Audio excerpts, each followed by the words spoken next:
নির্বাচনে বিজয়ী হলে দেশের উন্নয়নে কি কাজ করবে জামায়াত, দলের পক্ষ থেকে এমন কিছু প্রতিশ্রুতির কথা তুলে ধরা হয়েছে।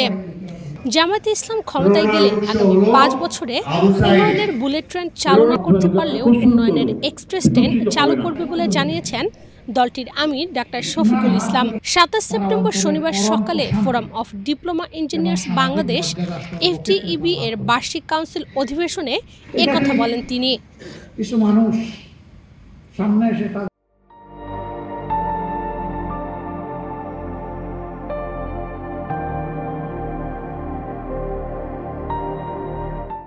ক্ষমতায় গেলে দাবি আদায়ে আর কাউকেই রাস্তায় নামতে হবে না, এমন আশ্বাস দিয়ে অনুষ্ঠানের প্রধান অতিথির বক্তব্যে জামায়াতের আমির বলেন, জামায়াতে ইসলাম ক্ষমতায় গেলে দাবি আদায়ে আর কাউকেই রাস্তায় নামতে হবে না।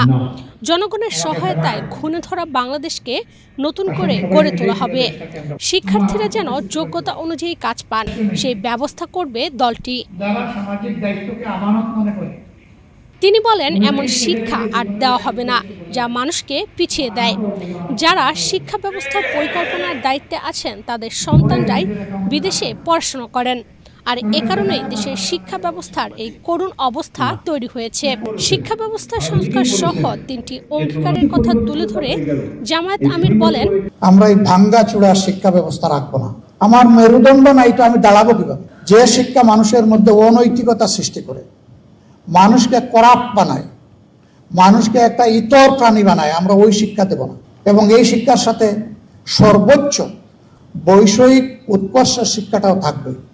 নৈতিক আর বৈষয়িক দুই শিক্ষার মহামিলন হবে ইনশাআল্লাহ। আমাদের দ্বিতীয় অঙ্গীকার, আমরা দুর্নীতির জল কেটে দেব ইনশাআল্লাহ। এ সময় তিনি ঘুষ ও দুর্নীতি প্রতিরোধে মিডিয়ার ভূমিকা নিয়েও কথা বলেছেন। নগাঁও থেকে একটা ট্রাক, 3 টনি ট্রাকে কারওয়ান বাজারে সবজি নিয়ে আসতে আর ২৭৫০ টাকা ঘুষ দিতে হবে না।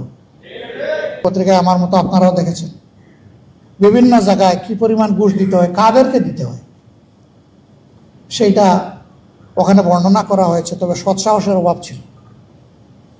রাজনৈতিক এরা কারা, এদের পরিচয়টা বলা হয়নি, ওটা বলে দেওয়া দরকার ছিল। আমি বলে আমার নামও বলে দেন, অসুবিধা কি? জাতি জানুক কে সে, তাহলে এই দুর্বৃত্তরা অন্তত ভয় পেত। কিন্তু ওই রকম ইনডিরেক্ট রিপোর্টে ভাই বড় কোনো কাজ হয় না। মিডিয়ার ব্যক্তিরা এখানে আছেন, আমি বলবো আসল জায়গায় হাত দেন আপনারা। সাদাকে স্পষ্ট করে সাদাই বলবেন, কালোকে কালো বলবেন। সেই কালো আমি হলে আমাকে ছাড় দেবেন না। তাহলেই মিডিয়ার যে স্লোগান, যে মিডিয়া হচ্ছে জাতির দর্পণ। এছাড়াও এ সময় জাপানের মতো উন্নত দেশের কর্মপরিবেশ, কাজের ধরন, সুযোগ সুবিধার কথা উল্লেখ করে তিনি বলেন, তারা পারলে বাংলাদেশে কেন তা সম্ভব হচ্ছে না। ইশরাত চৈতি, বাংলাদেশ প্রতিদিন। আমাকে সুযোগ করে দেওয়ার জন্য আমি আপনাদের